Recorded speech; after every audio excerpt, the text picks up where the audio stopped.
Hello everyone, welcome back to fractal frontier. तो last lecture में हमने सिमेट्रिक और स्क्यू सिमेट्रिक मैट्रिक्स, हर्मिशियन और स्क्यू हर्मिशियन मैट्रिक्स के बारे में हमने देखा है। मैट्रिक्स के बारे में हमने देखा है कि मैट्रिक्स जो होता है वो एक अरेंजमेंट होता है। ठीक है, इस प्रकार का कोई अरेंजमेंट होता है जिसमें यहाँ पे कोई नंबर्स या एंटिटीज हमारे पास होती है। तो आज हम ये जो मैट्रिक्स है, हम इसको एक मशीन की तरह यूज कर सकते हैं और इस मशीन में लीवर्स और गेट्स को घुमाना सीखेंगे। यानी कि ये जो रोज और कॉलम्स हैं, ठीक है, ये आपके रोज होते हैं, ये आपके कॉलम्स होते हैं। हम इन रोज और कॉलम्स के जो ऑपरेशंस हैं उनके बारे में देखेंगे कि कैसे हम रोज को आपस में चेंज कर सकते हैं। ठीक है, उनको किसी स्केलर से मल्टीप्लाई कर सकते हैं या फिर उनका कोई कॉम्बिनेशन हम दे सकते हैं। ठीक है, तो हम सबसे पहले पढ़ेंगे एलिमेंट्री मैट्रिक्स ऑपरेशंस के बारे में। ठीक है, तो देखते हैं क्या होते हैं ये एलिमेंट्री मैट्रिक्स ऑपरेशंस। तो हम पढ़ेंगे प्रारंभिक मैट्रिक्स रूपांतरण, यानी कि एलिमेंट्री मैट्रिक्स ऑपरेशंस के बारे में पढ़ते हैं। तो तीन हमारे पास एलिमेंट्री मैट्रिक्स ऑपरेशन होते हैं। तो ये किस तरीके से लिखे जाते हैं? तो हम लिखते हैं प्रारंभिक, या फिर ऐसे लिखते हैं किसी मैट्रिक्स में निम्न तीन प्रारंभिक रूपांतरण होते हैं। टोटल हमारे पास तीन होते हैं। जो फर्स्ट नंबर है वो हम लिखते हैं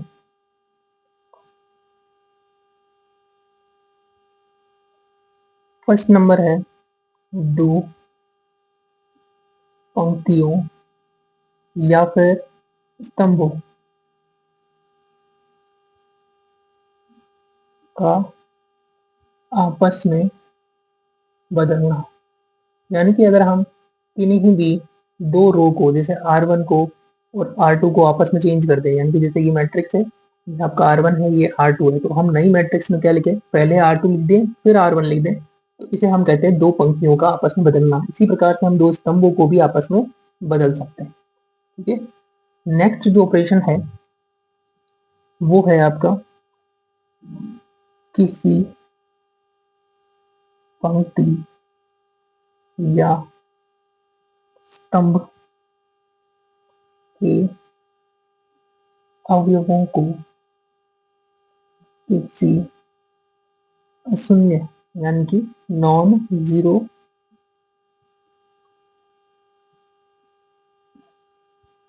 संख्या से गुणा करना।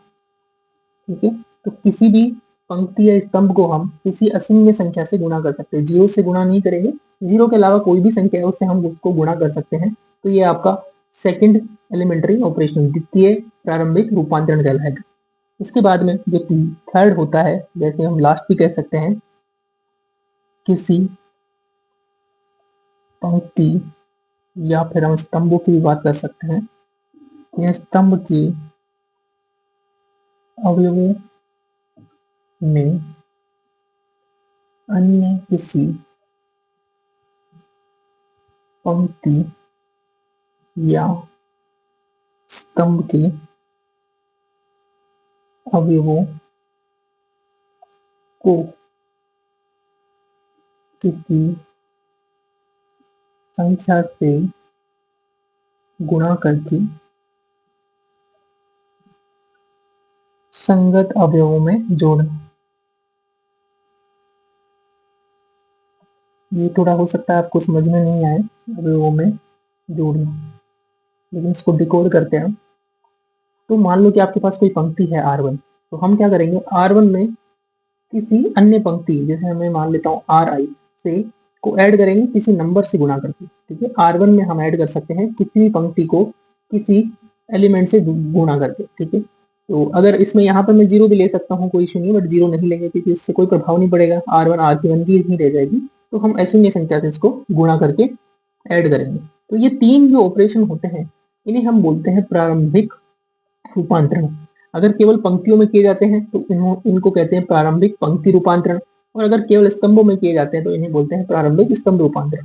ऐसे नहीं कर सकते कि हम पंक्ति को स्तंभ से चेंज कर दें, ऐसा नहीं होता, पंक्ति में ही चेंज परिवर्तन करेंगे या फिर केवल स्तंभों में परिवर्तन करेंगे। ठीक है, तो हम यहाँ पर लिख देते हैं, हम इनको समझेंगे एग्जाम्पल की सहायता से।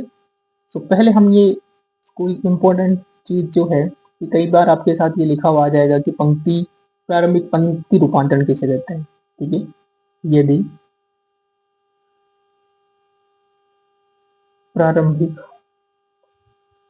रूपांतरण एलिमेंट्री ऑपरेशंस केवल पंक्तियों में लगाए जाएं तो उन्हें प्रारंभिक पंक्ति रूपांतरण एलिमेंट्री रो ऑपरेशंस कहा जाता है। ठीक है, इसी प्रकार प्रारंभिक, इसको लिख देते हैं, नॉट लाइक दैट, प्रारंभिक स्तंभ रूपांतरण यानी कि एलिमेंट्री कॉलम ऑपरेशंस परिभाषित किए जा सकते हैं। ठीक है, तो अगर प्रारंभिक रूपांतरण केवल पंक्तियों में लगाया जाए, यानी कि जो रूपांतरण हम लगा रहे हैं वो केवल पंक्तियों के अंदर है, तो उसे हम कहते हैं प्रारंभिक पंक्ति रूपांतरण, यानी कि एलिमेंट्री ऑपरेशन कहते हैं। और इसी प्रकार से अगर स्तंभों में लगाया जाए तो उन्हें कहते हैं प्रारंभिक स्तंभ रूपांतरण एलिमेंट्री कॉलम ऑपरेशंस। ठीक है, अब कुछ नोटेशंस हैं जो पहले हम लोग डिफाइन करते हैं, उसके बाद में एग्जाम्पल देखेंगे। तो नोटेशंस क्या होते हैं, पहले हम डिफाइन करते हैं, हम केवल पंक्ति रूपांतरण के लिए डिफाइन करेंगे। तो किन्हीं प्रारंभिक पंक्ति रूपांतरण के लिए पहला नोटेशन जो हम डिफाइन करेंगे वो है आर। आर का मतलब होता है रो, यानी कि पंक्ति आई जे। ठीक है, आर आई जे यानी कि हम आई जो रो है उसको जे रो से परस्पर चेंज करेंगे। ठीक है, इस नोटेशन को मैं डिफाइन करता हूं, आई बी पंक्ति को जे बी पंक्ति से परस्पर बदलना। तो जो पहला ऑपरेशन था हमारा उसको हम आर आई जे से डिनोट करते हैं। ठीक है, इसको मैं हाईलाइट कर देता हूं यहाँ पे, या हम इसको इस प्रकार से भी लिख सकते हैं,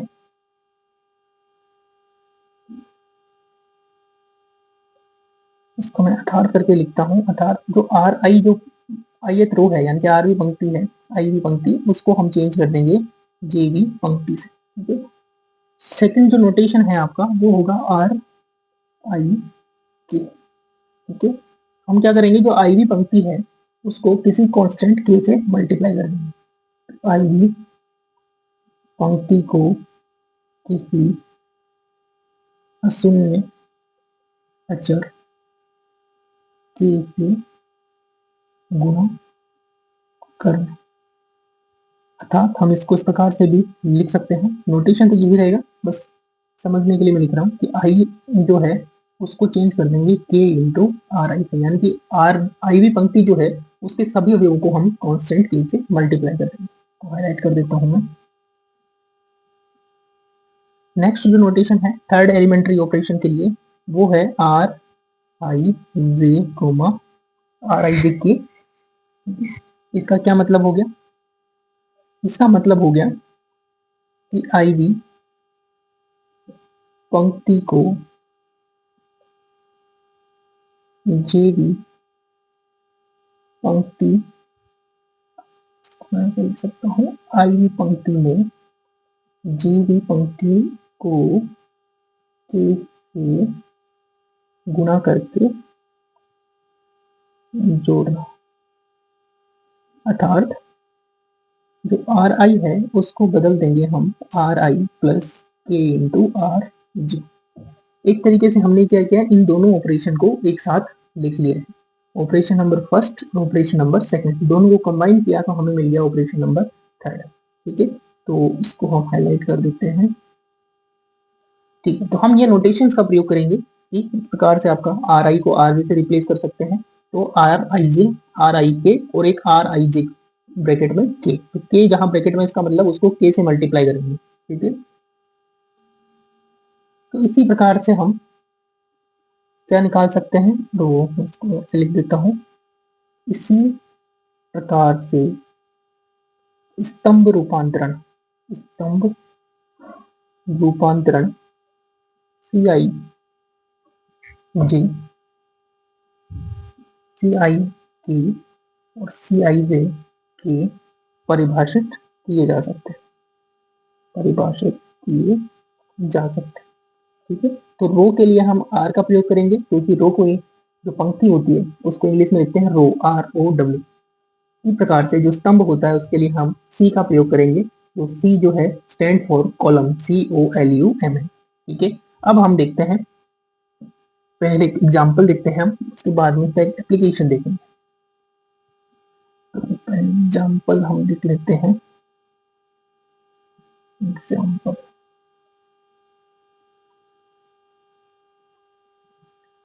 तो ये एक आपको एक 3x3 की मैट्रिक्स दे रखी है। अब हम इसमें कुछ एलिमेंट्री ऑपरेशंस परफॉर्म करेंगे, प्रारंभिक रूपांतरण, चाहे वो पंक्ति रूपांतरण हो सकते हैं, उसी हम यहाँ पर केवल पंक्ति रूपांतरण करेंगे, कॉलम रूपांतरण भी सिमिलरली हो जाएंगे, क्योंकि हम एक ही टाइप के रूपांतरण परफॉर्म कर सकते हैं। ठीक है, तो पहले हम परफॉर्म करेंगे, इसको मैं लिख देता हूँ ए, मैं ए को मैं लिख सकता हूँ। अब जो मैट्रिक्स बनेगी वो एग्जैक्ट इक्वल नहीं बनेगी, वो बनेगी आपकी इक्विवेलेंट मैट्रिक्स, यानी कि समतुल्य मैट्रिक्स बनेगी। ठीक है, तो मैं ए को समतुल्य के लिए ये नोटेशन यूज कर रहा हूँ। ठीक है, तो अब मैं क्या कर रहा हूँ, जो पहली पंक्ति है उसको तीसरी पंक्ति से चेंज कर देता हूँ। ठीक है, तो पहले मैं यहाँ पे लिख देता हूँ कि मैंने क्या क्या 1 को 3 से, यानी कि R13 मैंने परफॉर्म किया है। ठीक है, R13 का मतलब हो गया, अर्थात R1 को रिप्लेस किया है मैंने R3 से। तो देखते हैं, ये आपकी R1 है 012 और ये है आपकी R3 10। तो मैं R3 को ऊपर ले जाऊंगा और इस R1 को इसकी जगह लूंगा। ठीक है, तो पहले मैंने लिखा R3 10 1। सेकेंड रो जो है उसमें कोई चेंज नहीं होगा, उसको नहीं छेड़ेंगे, जो हमने ऊपर वाली जो फर्स्ट रो है वो आ जाएगी आपकी नीचे। ठीक है, ये क्या हो गई आपकी फर्स्ट ऑपरेशन हो गया। एक ऑपरेशन हम और कर सकते हैं, सिमिलर दिखाने के लिए मैं परफॉर्म करता हूँ 101 012 -12 -1। ये मैंने क्या किया है, अगर आप देखोगे तो जो पहली रो है वो मैंने बिल्कुल ही नहीं टच किया, लेकिन इन दोनों रो को मैंने आपस में बदल दिया है। ठीक है, तो ये हो गया 012 और ये हो गया -1 2। मैंने क्या किया, कौन सा ऑपरेशन परफॉर्म किया है, मैंने R23 परफॉर्म किया है यहाँ पे, यानी कि R2 को रिप्लेस कर दिया मैंने R3। ठीक है, तो ये हो गया फर्स्ट ऑपरेशन। अब आते हैं हम सेकंड ऑपरेशन। तो सेकंड ऑपरेशन था, किसी को भी हम एक कांस्टेंट से मल्टीप्लाई कर देते थे। काम करते हैं, हम जो लास्ट रो है उसको माइनस से मल्टीप्लाई कर देते हैं, 101 012, इसको माइनस से करेंगे मल्टीप्लाई लास्ट रो को, तो -1 हो जाएगा +1, +2 हो जाएगा -2 और -1 हो जाएगा +1। हमने परफॉर्म किया है, जो R3 है उसको मल्टीप्लाई कर दिया -1 से, यानी कि R3 को रिप्लेस कर दिया -R3। ठीक है, तो ये आपका सेकेंड ऑपरेशन हो गया। अब हम बात करते हैं थर्ड ऑपरेशन। तो थर्ड ऑपरेशन में हम क्या करते हैं, हम इसमें करते हैं, मैं R3 को चेंज कर देता हूँ, R3 को 1 -1। इसका क्या मतलब हुआ, इसका मतलब हुआ कि मैं R3 में चेंज कर देता हूँ R3 प्लस -1 इंटू R1, यानी कि -R1, यानी कि R3 में से मैं R1 को माइनस कर देता हूँ, तो ये ऑपरेशन आएगा। अब क्या है आपका, मैं दिखा देता हूँ कि R3 है आपका ये 1 -2 1, इसमें से ये आपका R3 है, और R1 क्या है 101, इसमें से इसको माइनस कर दूंगा, तो माइनस करूंगा, ये माइनस माइनस माइनस, 1 और 1 कैंसिल होकर 0 हो गया, -2 -0 हो गया -2 और 1 -1 हो गया आपका 0। ठीक है, तो यहाँ पर पहली रो तो ऐसे कैसे रहेगी, दूसरी रो भी ऐसे कैसे ही रहेगी, लेकिन जो तीसरी पंक्ति है R3 उस अब नई चेंज हो जाएगी 0 - 2 0 0 - 2 0। ठीक है, तो इस प्रकार से हम जो है एलिमेंट्री रो ऑपरेशन जो है वो परफॉर्म कर सकते हैं। ठीक है, तो ये क्लियर हो गया। आगे भी हम इसको और एग्जांपल्स के थ्रू देखेंगे, लेकिन इस पहले हम देखते हैं इसका एप्लीकेशन कि हम इसका कहाँ इसको अप्लाई कर सकते हैं। तो हमने लास्ट जो लेक्चर थे हमारे उसमें से किसी एक लेक्चर में हमने पढ़ा था कि मैट्रिक्स का इनवर्स कैसे निकालते हैं। ठीक है, मैट्रिक्स का इनवर्स निकालने के लिए पहले हम क्या करते थे, एडजॉइंट मैट्रिक्स निकालते थे। पहली बात तो हम चेक करते थे कि डिटर्मिनेंट ऑफ ए जो है वो नॉट इक्वल टू 0 होना चाहिए, क्योंकि तभी इनवर्स निकालेंगे। अगर 0 है तो हम एडजॉइंट ऑफ ए निकालते थे, उसमें डिवाइड कर देते थे डिटर्मिनेंट का, तो हमें मिल जाता था ए इनवर्स। ठीक है, अब मान लो कि हमें एडजॉइंट नहीं निकालना है, हमें डायरेक्ट इनवर्स कैलकुलेट करना है, तो हम कैसे इनवर्स को कैलकुलेट करेंगे वो आज के इस लेक्चर में हम देखने वाले हैं। और हम यूज करेंगे एलिमेंट्री रो ऑपरेशंस या कॉलम ऑपरेशंस का, जो भी हमें सुटेबल लगते हैं। ठीक है, तो हम डिफाइन करते हैं पहले। तो हम प्रारंभिक रूपांतरणों से मैट्रिक्स का इनवर्स निकालना देखेंगे, inverse of a matrix using an elementary operations. तो मैंने मान लिया ए जो है एक व्युत्क्रमणीय मैट्रिक्स है, क्योंकि व्युत्क्रमणीय होगी तभी हम उस मैट्रिक्स का इनवर्स निकाल सकते हैं। तो व्युत्क्रमणीय है तो ये क्या होगा, A into A inverse equal to identity होगा। तो हम इस कॉन्सेप्ट का यूज करेंगे। ठीक है, तो हम क्या करेंगे, हमें पता है कि किसी भी मैट्रिक्स को आइडेंटिटी से मल्टीप्लाई करने पर क्या आता है, वो मैट्रिक्स हो जाती है। तो हम इस कॉन्सेप्ट, इन दोनों कॉन्सेप्ट का प्रयोग करेंगे। कैसे, हम इस प्रकार से मैट्रिक्स को लेंगे ए और आई। यहाँ पर मैंने बैरियर लगा रखा है, इसका कुछ मतलब नहीं है, इसका मतलब है ए मैट्रिक्स को लिखेंगे और आई मैट्रिक्स को लिखेंगे। ठीक है, को प्रारंभिक रूपांतरणों से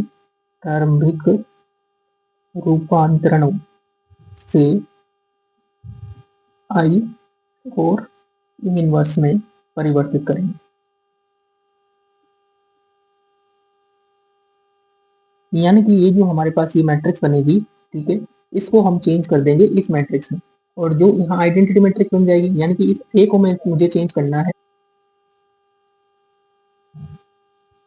तो इस ए मैट्रिक्स को हम चेंज कर देंगे ए इनवर्स। ठीक है, कैसे, यहाँ जो ए मैट्रिक्स है हम उसको आइडेंटिटी मैट्रिक्स में कन्वर्ट कर देंगे। ठीक है, तो इस प्रकार से हम ऑपरेशन लगाएंगे कि ये ए जो है वो आइडेंटिटी में कन्वर्ट हो जाए। एग्जाम्पल से हम इसको देखेंगे कि कैसे हम इसको आइडेंटिटी मैट्रिक्स में कन्वर्ट करते हैं। और तो जो आइडेंटिटी मैट्रिक्स से जो राइट हैंड साइड में जो मैट्रिक्स बनेगी वही हमारा क्या हो जाएगा, इनवर्स मैट्रिक्स। ये मेथड हम तब काम में लेते हैं जब मैट्रिक्स का ऑर्डर जो है वो ज्यादा होता है, क्योंकि अगर मान लो कि आपके पास 4x4 की मैट्रिक्स आपको दे रही, उसका इनवर्स हमें निकालना है, तो हम एडजॉइंट निकालना पड़ेगा।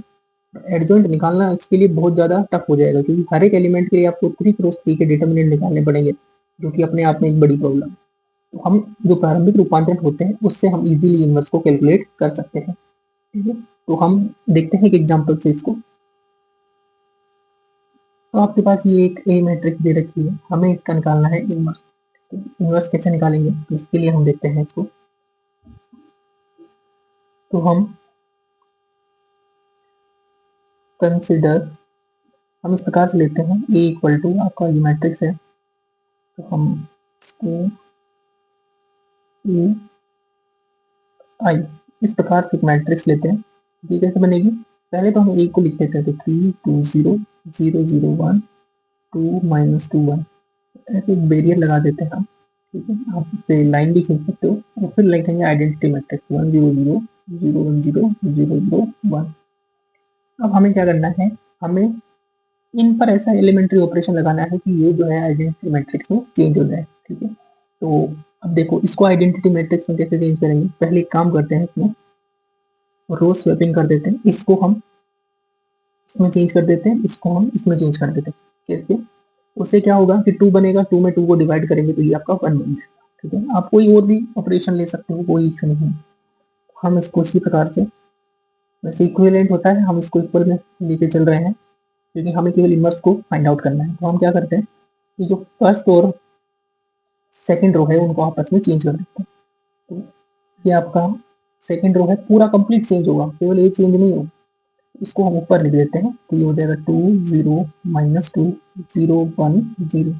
यहाँ पर मैं ब्रैकेट लगा देता हूँ, और फिर जो फर्स्ट रो है उसको हम लिख देंगे सेकंड रो के रूप में, तो 1 0 0। ठीक है, जो थर्ड रो है उसको हम चेंज नहीं करते, जो है वैसी वैसी रहने देते। इसमें हमने ऑपरेशन लगाया, तो यहाँ मैं समझाने के लिए लिख देता हूँ, मैंने R1 को चेंज कर दिया R 2 से। तो ये जो दोनों तरफ एरो है इसका मतलब है कि R1 R2 की जगह आ गया, R2 R1 की जगह। अब मुझे बनाना है यहाँ पे 1। इसको 1 बनाने के लिए मैं क्या करता हूँ, 2 से डिवाइड कर देता हूँ। तो मैं इसको नीचे लिख देता हूँ। तो जो फर्स्ट रो है उसको मैं 2 से डिवाइड कर देता हूँ। 1 0 -1, ये बैरियर 0 1/2 0। ठीक है, ये बाकी मैं एज इट इज लिखता हूँ, कोई चेंज नहीं करता हूँ इनमें। 0 1 1 0 0 1।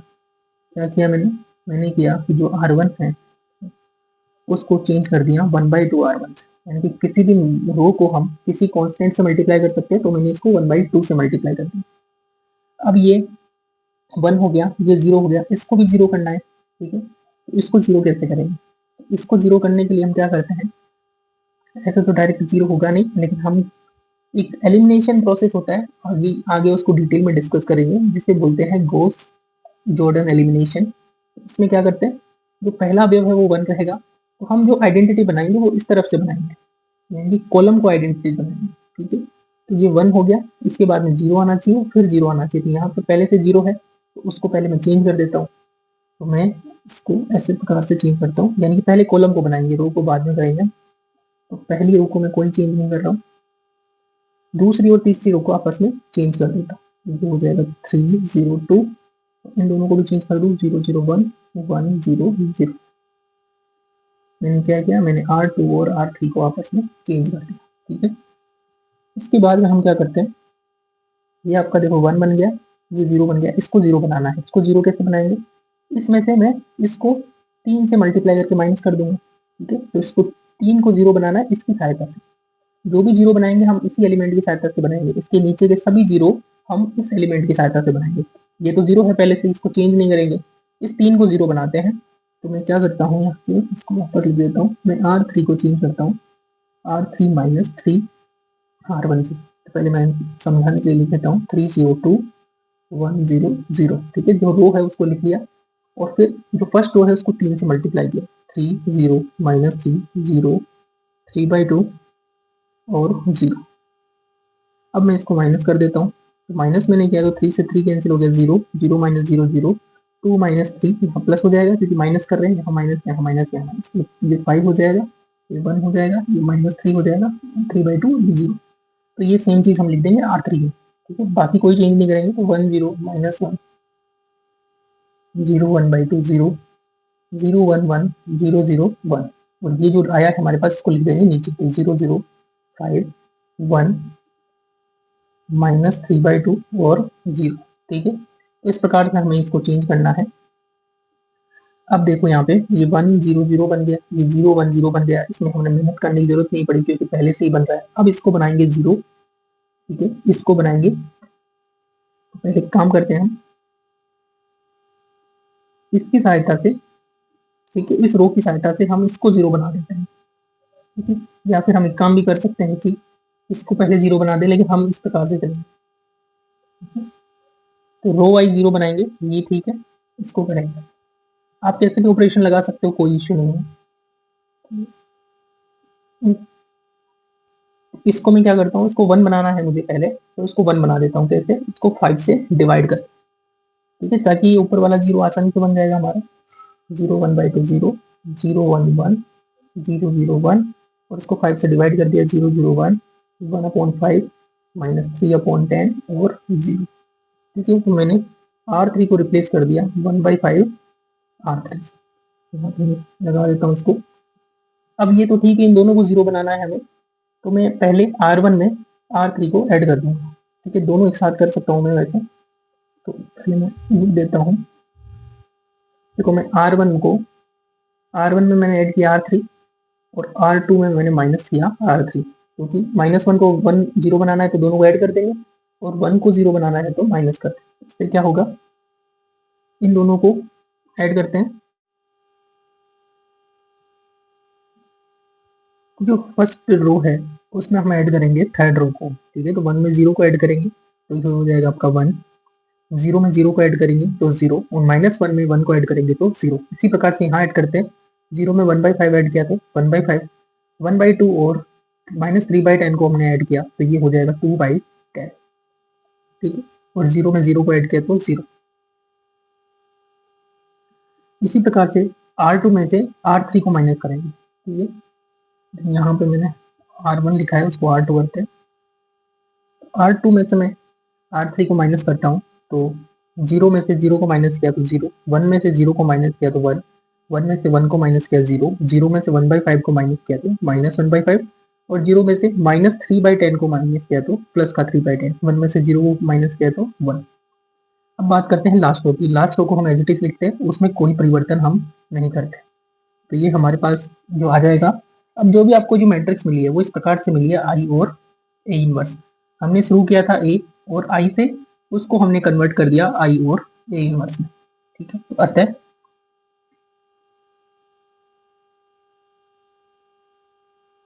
ए इनवर्स आपका हो जाएगा 1/5, 2/10 को लिख सकता हूँ 1/5, 0, -1/5, 3/10, 1, 1/5, -3/10 और 0। तो ये आपका क्या हो जाएगा, इनवर्स मैट्रिक्स।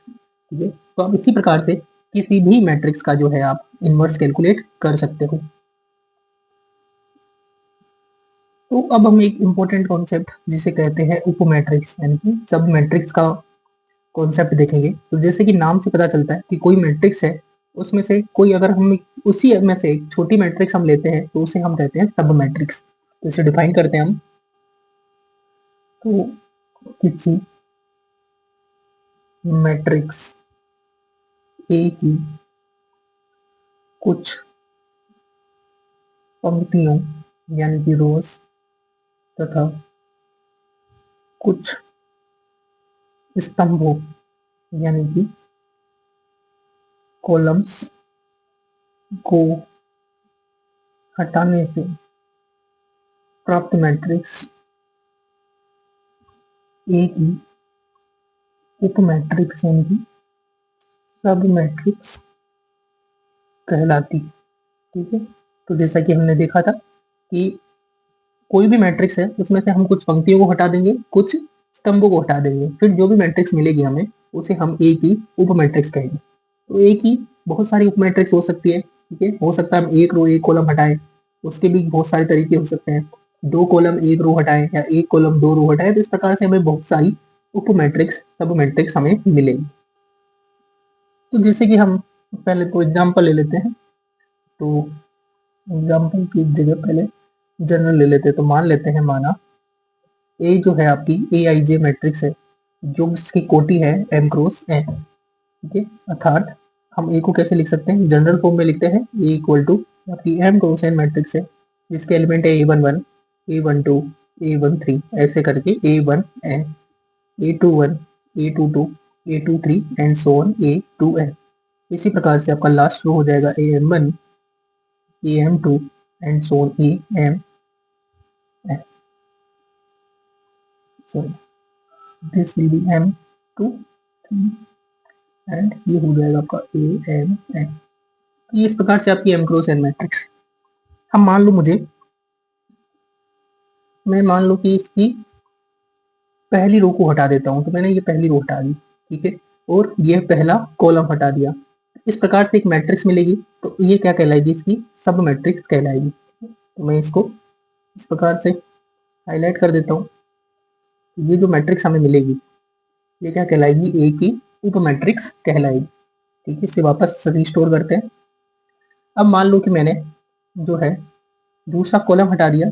ठीक है, और पहला और दूसरा कॉलम हटा दिया मैंने। ठीक है, यानी कि दो कॉलम हटा दिए और दो रो हटा दिए। अब ये जो मैट्रिक्स मिलेगी मुझे, ये मुझे क्या मिलेगी, एक इसकी उप मैट्रिक्स हमें मिलेगी। ठीक है, एक एग्जाम्पल और देखते हैं। अब की बात जो है वो मैं यही आपका सेकंड रो हटा देता हूँ और ये तीसरा कॉलम हटा देता हूँ। ठीक है, तो यहाँ से तीसरा कॉलम हटाया तो यहाँ क्या बचेगा, A13 नहीं आएगा, A14 आएगा। ठीक है, यहाँ का पूरा हट गया और ये M4। तो जो A13, A23, AM3 ये हमने कॉलम हटा दिया और ये रो हटा दी, तो ये भी हमें क्या मिलेगी, एक सब मैट्रिक्स मिलेगी। ठीक है, तो मैं एग्जाम्पल की फॉर्म में 2-3 लिख देता हूँ यहाँ पे। तब ठीक है, तो कोई भी मैट्रिक्स में सब मैट्रिक्स को अगर मैं एस से डिनोट करूँ तो S1 बराबर कुछ भी मान लेता हूँ। जैसे मैंने पहला रो हटा दिया। ठीक है, जैसे मैं हाईलाइट कर देता हूँ या ऐसे, ये वाला रो हटा दिया, ये कॉलम हटा दिया। तो मुझे क्या मिलेगा A22, A23 and so on A2n। इसी प्रकार से लास्ट में मिलेगा AM2, AM3 and so on AM। अब जो मैट्रिक्स मिलेगी उसका ऑर्डर होगा, एक रो हटाइए तो m-1 और एक कॉलम हटा दिया तो n-1, तो ये क्या हो जाएगी, इसकी उप मैट्रिक्स हो जाएगी। इसी प्रकार से एक दूसरा मैट्रिक्स में क्रिएट करता हूँ। इसमें मैंने क्या किया, इन दो रो को हटा दिया, ठीक है, केवल दो रो को हटाया, कॉलम मैंने कोई भी नहीं हटाया। तो मुझे क्या मिलेगा, A13, A14 and so on A1 and A23, A24 and so on A2n और लास्ट में बचेगा AM3, AM4, AMn। अब ये जो मैट्रिक्स मिलेगी इसमें से मैंने दो कॉलम हटाए, रो तो उतनी ही रहेगी, m रो ही रहेगी, लेकिन कॉलम जो है उसकी संख्या दो माइनस हो जाएगी। तो ये सभी क्या है, आदि ये जो है एक ही उप मैट्रिक्स यानी कि सब मैट्रिसेस है, ठीक है। तो इस प्रकार से हम एक ही उप मैट्रिक्स निकाल सकते हैं। तो एक एग्जाम्पल में न्यूमेरिकल एग्जाम्पल देखता हूँ। तो मैंने मान लिया कि माना एक मैट्रिक्स मैंने मानी जिसकी एंट्रीज है 1 0 -1 2 1 3 0 1, कोई भी मैट्रिक्स मान सकते हैं। तो मैं अगर मान लूँ कि पहला रो और पहला कॉलम हटा देता हूँ, तो मैंने ये वाला रो हटा दिया, ये कॉलम हटा दिया, तो केवल ये चार एलिमेंट बचेंगे। ये 1 3 1 2, एक 2 क्रॉस 2 की हमें सब मैट्रिक्स मिल गई S2। अब मैं क्या करता हूँ, पहली रो को हटा देता हूँ और ये दो कॉलम हटा देता हूँ, तो मेरे पास केवल दो एलिमेंट बचेंगे 3 और 2। इसका ऑर्डर कितना हो जाएगा, 2 क्रॉस 1। तो ये सब मैट्रिक्स हो गई। एक सब मैट्रिक्स और फाइंड करते हैं। इस बार मैंने सेकंड कॉलम को हटा दिया, केवल केवल सेकंड कॉलम को हटाया है, रो को मैंने नहीं चेंज किया। तो ये 1 2 0 -1 3 2, ये क्या मिलेगा आपको, 3 क्रॉस 2 का सब मैट्रिक्स। कोड देख लेते हैं हम। इस बार मैं इस कॉलम को हटा देता हूँ और इस रो को हटा देता हूँ, तो मेरे पास मिलेगा 1 0 0 1 1 0 0 1, यानी कि एक आइडेंटिटी मैट्रिक्स मिलेगी 2 क्रॉस 2। तो इस प्रकार से कोई भी मैट्रिक्स है उसकी हम बहुत सारी सब मैट्रिसेस बना सकते हैं। ऐसा सिमिलर कॉन्सेप्ट जो है हमने देखा था जब हमने माइनर कैलकुलेट किए थे, उपसारणिक। उसमें क्या करते थे, अगर इस अवयव का उपसारणिक निकालना है, ये रो डिलीट कर देते थे और ये कॉलम डिलीट कर देते थे। अगर इसका मुझे उपसारणिक निकालना है, तो ये वाला रो और ये कॉलम डिलीट करने के बाद में मुझे क्या मिलेगी, एक सब मैट्रिक्स मिलेगी 2 क्रॉस 2। उप सारणी के केस में तो केवल एक रो और एक कॉलम हटाते थे हम। सब मैट्रिक्स में हम कितने भी कॉलम कितने भी रो हटा सकते हैं, ठीक है। तो बस ये थोड़ा सा डिफरेंस है इसमें। तो जो माइनर वाली मैट्रिक्स होती है वो भी उप मैट्रिक्स होती है, लेकिन वो स्पेशल उप मैट्रिक्स होती है। इसी प्रकार से अगर हम इनके माइनर कैलकुलेट करें, ठीक है, किसी भी सारणी के जो सब मैट्रिक्स है उसके माइनर कैलकुलेट करें, तो वो क्या कहलाएगी, आपकी उप सारणी या लघु उप सारणी कहलाएगी। तो इसके अलावा तो हम एक टर्म डिफाइन करते हैं, आर कोटि का उपसारणिक। आर कोटि का उपसारणिक यानी कि माइनर ऑफ अर्थ ऑर्डर।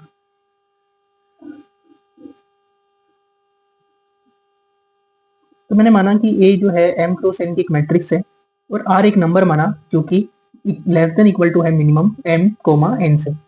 ये नंबर मैंने क्यों माना है, इसको हम आगे देखते हैं, पहले हम डिफाइन करते हैं।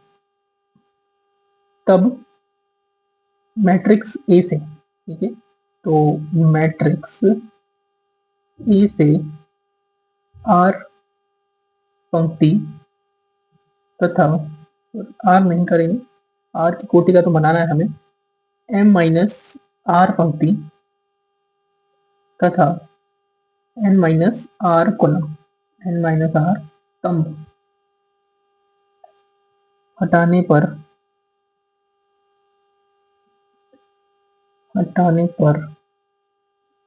प्राप्त उप मैट्रिक्स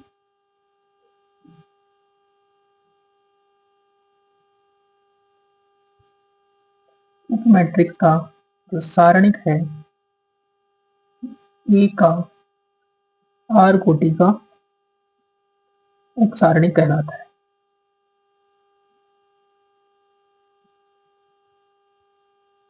तो जो हम माइनर कैलकुलेट करते थे शुरू में, वो केवल ए कितनी कोटि का होता था, n-1 कोटि का माइनर होता था। ठीक है, अब जो हमें किसी भी आर कोटि का उप सारणी कैलकुलेट कर सकते हैं, तो अब हमने ये आर जो है इस प्रकार से क्यों डिफाइन किया, इस पर चर्चा करते हैं। तो हमें m माइनस आर पंक्तियों को हटाना है, यानी कि m माइनस आर पंक्ति हटाने का क्या मतलब है कि m माइनस आर जो है वो क्या होना चाहिए, पॉजिटिव होना चाहिए। अगर ये नेगेटिव हो गया तो नेगेटिव संख्या में पंक्ति कैसे हटाएंगे, तो m माइनस आर पॉजिटिव होना चाहिए, यानी कि m जो है वो r से बड़ा होना चाहिए, यानी कि r जो है वो less than equal to m होना चाहिए। इसी प्रकार से r जो है वो less than equal to n होना चाहिए, क्योंकि n माइनस आर भी करना है हमें। r जो है वो m से भी छोटा है और n से भी छोटा है। ठीक है, दोनों से छोटा है, इसलिए हम r को मान रहे हैं minimum of m comma n। ठीक है, तो ये इन दोनों की वैल्यू क्या होनी चाहिए, पॉजिटिव होनी चाहिए, तभी हम उस संख्या में स्तंभों को हटा पाएंगे। ठीक है, तो हमने डिफाइन कर दिया आर कोटि का उपसारणिक। अब हम इसके एग्जाम्पल देख लेते हैं। तो कोई मैट्रिक्स लेते हैं और उससे हम उपसारणिक बनाते हैं किसी भी गिवन कोटि के। ठीक है, एक एग्जाम्पल देख लेते हैं, सफिशिएंट है। तो हम जैसे मान लेते हैं एक मैट्रिक्स डिफाइन है, तो इस मैट्रिक्स को हम इस प्रकार से डिफाइन कर देते हैं, जैसे 2 0 -1 1 1 3 3 2 1 -2 -1 एंड ये 3 क्रॉस 4 का एक मैट्रिक्स। ठीक है, अब हमें इसके माइनर निकालने हैं, कितनी कोटि के, तो हम फॉर एग्जांपल स्टार्ट करते हैं इसके 3 कोटि की माइनर, क्योंकि आर की वैल्यू क्या क्या हो सकती है पहले तो ये डिफाइन करते हैं। ठीक है, तो उसको मैं तो हम पहले आर डिफाइन करते हैं। आर जो होगा वो less than equal to minimum of पंक्तियों की संख्या और स्तंभों की संख्या। 3 और 4 में से छोटा कौन है, 3, तो आर की वैल्यू क्या हो सकती है, लेस देन इक्वल टू 3। तो आर की पॉसिबल वैल्यू क्या क्या है, आर की पॉसिबल वैल्यू है 1 हो सकता है, 2 हो सकता है या 3 हो सकता है। ठीक है, तो हम स्टार्ट करते हैं आर इक्वल टू 3, यानी कि 3 कोटि का माइनर, 3 कोटि के उपसारणिक।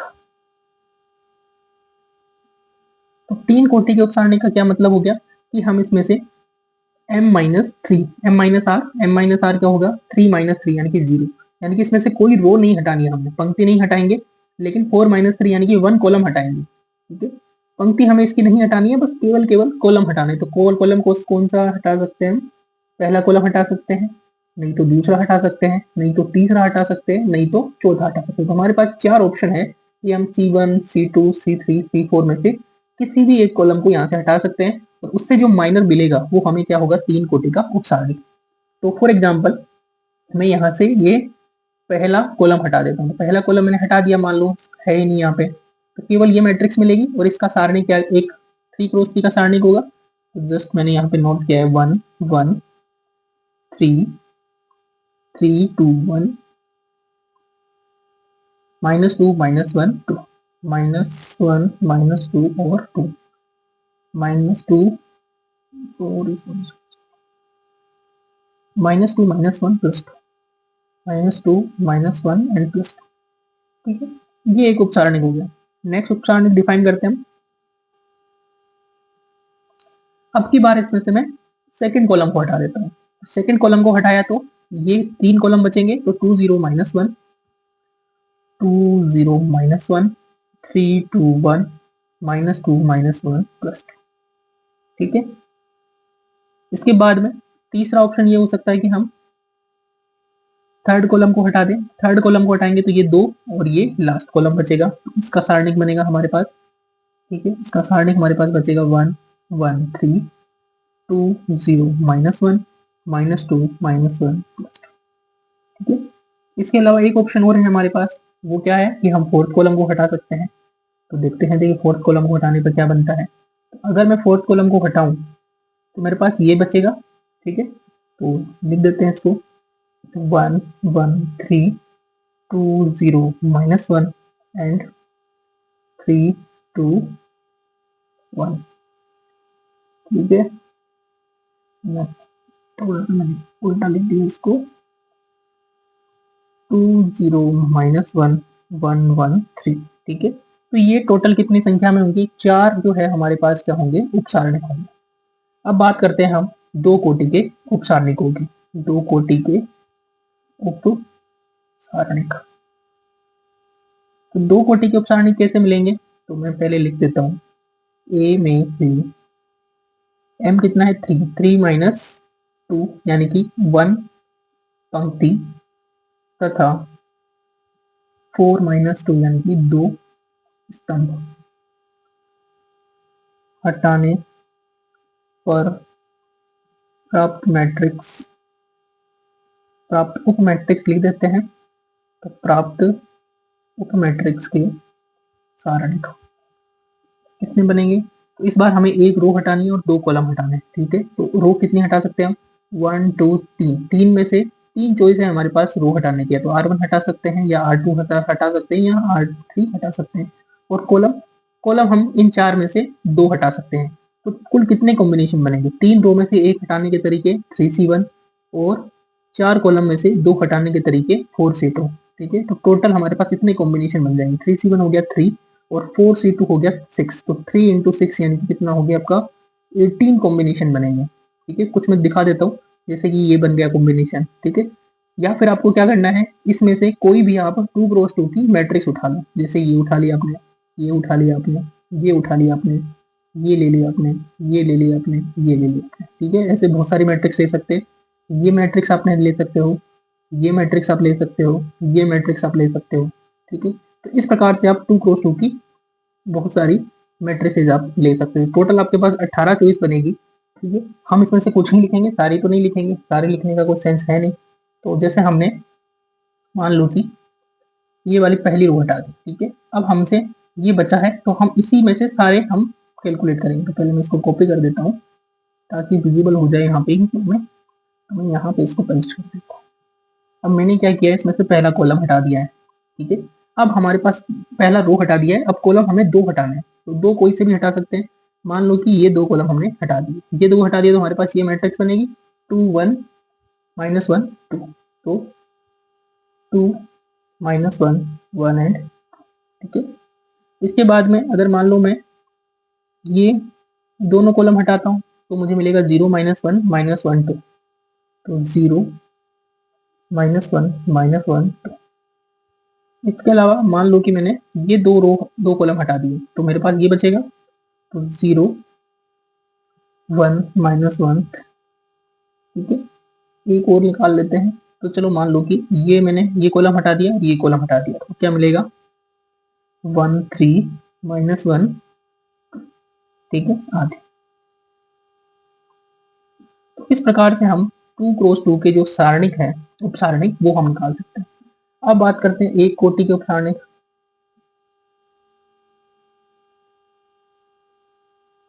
एक कोटि के तो निकालने की जरूरत ही नहीं है, क्योंकि एक कोटि का उप सारणिक का मतलब होता है कोई एलिमेंट खुद। तो कितने हो जाएंगे इसमें? कुल कितने एलिमेंट है? इसमें टोटल 12 एलिमेंट है, ठीक है। तो 12 एलिमेंट है, तो इसमें कितने हो जाएंगे?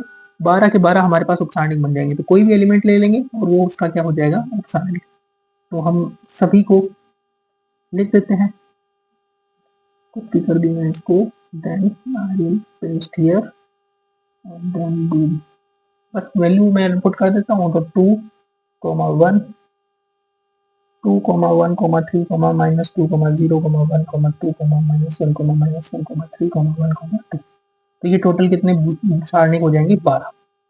अब एक काम करता हूँ, जनरल रिजल्ट लिखने की कोशिश करता हूँ। तो किसी m क्रॉस n मैट्रिक्स के लिए, ठीक है, r कोटि की, जैसे मैं वहीं पे लिख देता हूँ, r कोटि के सभी संभावित उप सारणिकों की संख्या, ठीक है। यानी कि हमें क्या करना है, m माइनस r जो है हमें रो हटानी है। तो टोटल रो कितनी है? r। टोटल रो m है, m में से हमें m माइनस r हटानी है। तो कितनी हो जाएगी? m c m minus r multiply by n column है और n में से हटाना है n minus r, n c n minus r, ठीक है। या फिर हम इसको एक तरीके से और लिख सकते हैं, कैसे कि हमें m में से r रो को चूज करना है इंटू n में से r कॉलम को चूज करना है। उससे जो सारणिक बनेगा वही आपका क्या होगा? r कोटि का उपसारण, क्योंकि आर रो लेनी है और आर कॉलम लेने हैं हमें, तो ये भी होता है। वैसे भी आपके पास रिजल्ट होता है कि NCR equal to NCN minus R, ये होता है result NCR equal to NCN minus, ठीक है। ऑल राइट, इस प्रकार से हमने एक रिजल्ट देखा है।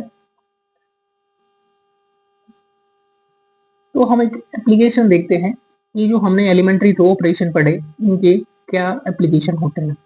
तो एक एप्लीकेशन हम पढ़ते हैं इमेज प्रोसेसिंग में, ठीक है, ब्रीफली मैं डिस्कस करूंगा। तो इमेज प्रोसेसिंग में इसका एप्लीकेशन होता है। तो इमेज प्रोसेसिंग में क्या होता है, जो डिजिटल इमेज होता है, डिजिटल इमेज क्या होता है, डिजिटल मतलब जो भी, जैसे हम फोन से, स्मार्टफोन से या कैमरे से जो पिक्चर क्लिक करते हैं उसकी बात यहाँ पर हो रही है। तो वो नथिंग बट क्या होते हैं, मैट्रिक्स होता है एक, मैट्रिक्स ऑफ पिक्सेल्स। तो जो पिक्सल वैल्यू होती है उनकी क्या होती है, वो मैट्रिक्स होती है। तो डिजिटल इमेज कुछ कुछ नहीं, बस एक मैट्रिक्स होती है पिक्सल वैल्यू की। जब भी हम इसको एडिट करते हैं, मैट्रिक्स, इसको इमेज को जब हम एडिट करते हैं, तो एक तरीके से पहले हम इमेज जो है वो कन्वर्ट होती है मैट्रिक्स में, और फिर हम उस मैट्रिक्स में चेंज करते हैं। मैट्रिक्स में जो हमें जो जो चेंज चाहिए वो सारे चेंज करने के बाद में फिर हम क्या करते हैं, उसको वापस से डिजिटल इमेज में कन्वर्ट करते हैं। हम फोन में काम करते हैं तो हमें इतना नहीं पता होता कि ये मैट्रिक्स में कन्वर्ट हो रहा है, फिर हम ऑपरेशन लगा रहे हैं एक्सेट्रा। लेकिन फोन का जो सॉफ्टवेयर होता है, जिस सॉफ्टवेयर पर आप काम कर रहे हो, वो ऑटोमेटिकली ये काम आपके लिए करता है, ठीक है। तो अगर हम किसी रो को स्केल करें, जैसे ब्राइटनेस की बात करें, तो जैसे हम ब्राइटनेस को कम या ज्यादा करते हैं, ठीक है, लो या और हाई। ब्राइटनेस अगर हम चेंज करते हैं, जैसे ये ब्राइटनेस का स्केल है आपका, तो ये मान लो कि आपकी ओरिजिनल ब्राइटनेस है, जो भी इमेज आपने क्लिक की। अगर आप मान लो उसकी इमेज ब्राइटनेस को बढ़ाना चाहते हो, तो हम क्या करेंगे कि जो पिक्सेल्स है उनको बढ़ाएंगे। पिक्सेल्स को बढ़ाने के लिए हम क्या करेंगे, उसकी रोज को किसी कांस्टेंट के से, जो कि पॉजिटिव है, किसी पॉजिटिव कांस्टेंट से मल्टीप्लाई कर देंगे, ठीक है। या फिर हम ऐसी बात करें कि जैसे 1 मान लें कि 1 ओरिजिनल वैल्यू है, हमें ब्राइटनेस को थोड़ा सा बढ़ाना है, तो हम 1.1 से उसको मल्टीप्लाई कर देंगे। तो उससे क्या होगा, ब्राइटनेस बढ़ जाएगी। और ज्यादा ब्राइटनेस आपको बढ़ानी है तो 1.2 से मल्टीप्लाई कर देंगे। तो आपके पास तो बिल्कुल ऐसे स्लाइड करके होता है, तो आपने उसको स्लाइड किया और आपस में ब्राइटनेस बढ़ रही है। तो स्लाइड करने का मतलब है आप उस पिक्सेल्स की जो मैट्रिक्स है उसको किसी कांस्टेंट से मल्टीपल कर रहे हो। यहाँ किसी K1 से मल्टीप्लाई किया, यहाँ क्लिक किया तो K2 पे मल्टीप्लाई हो गया, यहाँ K3 से, और इनकी वैल्यू इस प्रकार से होती है कि K1 is less than K2 is less than K3, ठीक है। तो हमने जो एलिमेंट्री रो ऑपरेशन परफॉर्म किया, उससे हम ये देख सकते हैं कि जो सेकंड ऑपरेशन था हमारा, सेकंड ऑपरेशन क्या था, RI, K। इससे क्या होता है, हम डिजिटल इमेज प्रोसेसिंग में जो ब्राइटनेस का एप्लीकेशन देखते हैं कि ब्राइटनेस को कम और ज्यादा कैसे किया जाता है। जैसे हम जो लास्ट एक ऑपरेशन था हमारा RIJ, RIJ का मतलब होता है कि हम ith रो को jth रो से चेंज कर देते हैं। इसे बोलते हैं ग्लिच। जो जो ग्लिच इफेक्ट होता है आपका, वो एक तरीके से क्या होता है, रो की स्वेपिंग होती है। जो रो है वो हम आपस में क्या कर देते हैं, स्वेप कर देते हैं, ठीक है। तो बस ये एक हम बेसिक सा हमने एप्लीकेशन देखा है, जो कि एलिमेंट्री रो ऑपरेशन का एप्लीकेशन है इमेज प्रोसेसिंग। तो आज के इस लेक्चर में हमने क्या पढ़ा, आज की इस लेक्चर में हमने इंपॉर्टेंट कॉन्सेप्ट पढ़ा है एलिमेंट्री रो और कॉलम ऑपरेशन, या इन शॉर्ट हम इनको एलिमेंट्री ऑपरेशंस कह सकते हैं। इसके बाद में हमने पढ़ा इसका एक एप्लीकेशन, जो बेसिक एप्लीकेशन है वो है इनवर्स फाइंडिंग। इनवर्स फाइंडिंग में इसका एप्लीकेशन देखा। उसके बाद में हमने पढ़ा सब मैट्रिक्स, ठीक है, कि किसी भी मैट्रिक्स में से कुछ रो और कुछ कॉलम हटा दे तो जो मैट्रिक्स हमें मिलती है उसे हम कहते हैं सब मैट्रिक्स। और उसके बाद में हमने देखा कि आरथ ऑर्डर का माइनर। ये चार जो बेसिक जो चीजें हैं वो हमने पढ़ी है। नेक्स्ट लेक्चर में हम जो हमारा मेन चैप्टर है उसके बारे में पढ़ेंगे, जो कि है किसी मैट्रिक्स का रैंक। यानी कि कोई मैट्रिक्स है तो उसकी जाति कैसे कैलकुलेट करते हैं कि वो किस जाति की है, यानी कि कितने ऑर्डर की, कितने रैंक की मैट्रिक्स है, तो वो हम कैलकुलेट करेंगे, कल देखेंगे। हम इन्हीं चीजों का यूज करने वाले हैं, एलिमेंट्री ऑपरेशन, सब मैट्रिक्स और माइनस का। तो आज के लिए इतना ही, मिलते हैं नेक्स्ट लेक्चर में। Till then keep learning, keep growing.